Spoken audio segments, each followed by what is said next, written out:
In case ఫ్యూచర్లో మీరు ఎన్నికల్లో పోటీ చేస్తే మీ ఆస్తుల చిట్టా ఎంత చూపిస్తున్నారు? నేను మొన్ననే చెప్పినాను సార్ ఈ మాట. నేను మొన్న ప్రభుత్వ పాఠశాలలో మేడ్చల్ కాన్స్టిట్యున్సీలో ప్రభుత్వ పాఠశాలలో పిల్లలకు నోటు పుస్తకాలు అందలేదని పిల్లలు అల్లాడుతూ ఉంటే నేను అన్ని ప్రభుత్వ పాఠశాలని హక్కుని చేర్చుకొని 10-9వ తరగతి పిల్లలకి నోట్బుక్స్ అన్ని పంపిణీ చేసిన సార్. నేను పంపిణీ చేస్తున్నాని మంత్రి మల్లారెడ్డి గారు ఏం చేసిండు, మల్లన్న పంచుడు కాదు మేము పంచుతున్నామని ఆయన పంచాడు సార్. ఆ తర్వాత సఫాయి కార్మికులు సమ్మె చేస్తున్నారు సార్. నెల రోజుల నుంచి వాళ్ళకి జీతం గతం లేదు, 9-10 వేలలో వాళ్ళ కుటుంబాలు బతకాలి అని చెప్పి నేనేం చేసిన, ఆ సఫాయి కార్మికులకు ఒక నెల పూట గడవడం కోసం కొంత వాళ్ళకు బియ్యము పప్పు ఒప్పించినాం సార్. ఆయన ఇచ్చుడు స్టార్ట్ చేసాను సార్. నేనేమన్నా అంటే ఇవన్నీ ఎందుకు మల్లారెడ్డి గారు, ఇవి నువ్వు మంత్రిగా చేయాల్సిన పనులు నువ్వు చేస్తలేవు, నేను చేస్తున్నా. నా ఆస్తులు మేడ్చల్ నియోజకవర్గ ప్రజలకు రాసిద్దాం, నీ రాసిచ్చి ఇద్దరం కలిసి పోటీ చేద్దామని చెప్పిన. ఇప్పుడు కూడా చెప్తున్నా, తీన్మార్ మల్లన్న ఎన్ని ఆస్తులున్నా, అంటే నా భార్య ఉద్యోగం కాదు ఎందుకంటే వాళ్ళు బతకాలి కదా సార్, ఎన్ని ఆస్తులున్నా ఒక్క అనా పైస లేకుండా ప్రభుత్వ ఖజానాలో జమ చేయడానికి నేను సిద్ధంగా ఉన్నా సార్. Okay, super. సో మీ ఎంటర్టైన్మెంట్ ఏంటి అంటే ఆఫ్టర్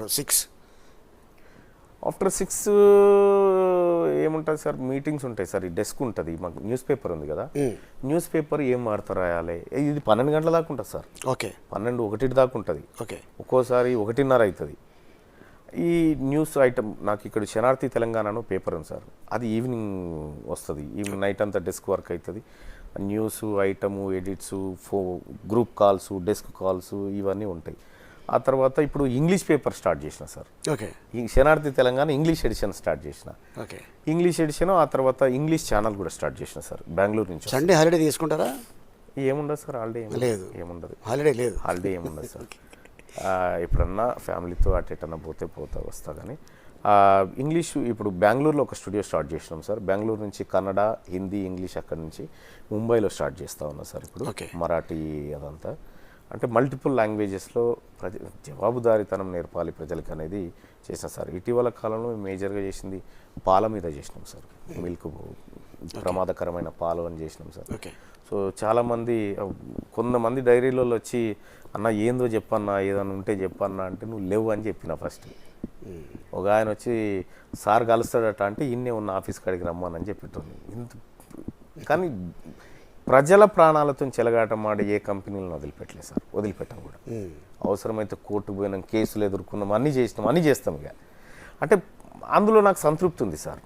అది ఎందుకు నాకు ఎంటర్టైన్మెంట్, ఈ ఫైటింగ్ అనేది ఎంటర్టైన్మెంట్ సార్. నాకు ఫ్యామిలీతో అకేషన్ ఎక్కడ వెళ్తుంటారా?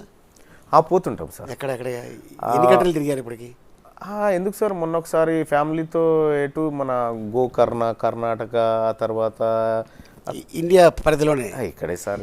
బయటికి ఎక్కడికి వెళ్ళా? బయటికి అంటే ఇష్టం లేదా, లేకపోతే ఇష్టం అని కాదు సార్, అంటే అంత సమయం ఉండదు కూడా, అంత సమయం ఉండదు. సో ఎప్పుడన్నా పోతే నేను 1-2 టైమ్స్ ఒకసారి దుబాయ్ కార్మికుల దగ్గరికి అక్కడికి ఎక్కడికి పోయినాం సార్. మేము మా టీం వాళ్ళం పోయినాం కానీ ఎక్కువ సమయం దొరకదు సార్. ఇక ఫ్యామిలీతో అయితే ఎప్పుడన్నా పోతే, ఈ ఫ్యామిలీ అంటే ఒక్క ఫ్యామిలీ పోము సార్.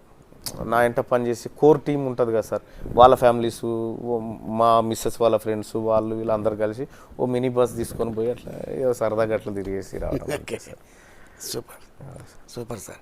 అంటే నా ఫైనల్ క్వశ్చన్ ఏంటంటే, ఒక సాధారణమైన జర్నలిస్ట్కి ఇన్ని ఆస్తులు ఎలా వచ్చినాయి? ఎన్ని సార్ అది చెప్పండి, ఎన్ని అనేది మీరు చెప్పండి. అది ఎన్ని అనేది మీరు చెప్పండి సార్. అంటే ఒక జనరల్గా అంటే ఇప్పుడు సపోజ్ ఇప్పుడు మీరు పొద్దున్న అనౌన్స్ చేశారనుకోండి, మీ దగ్గర ఎంతో కొంత ఉండాలి కదా సార్.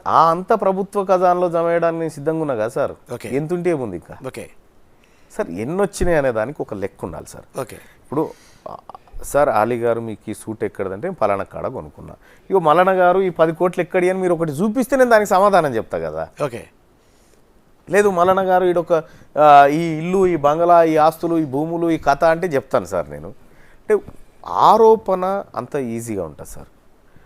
ఒక అబద్ధానికి సమాధానం చెప్పాల్సినటువంటి అవసరం మనకు కూడా లేదు.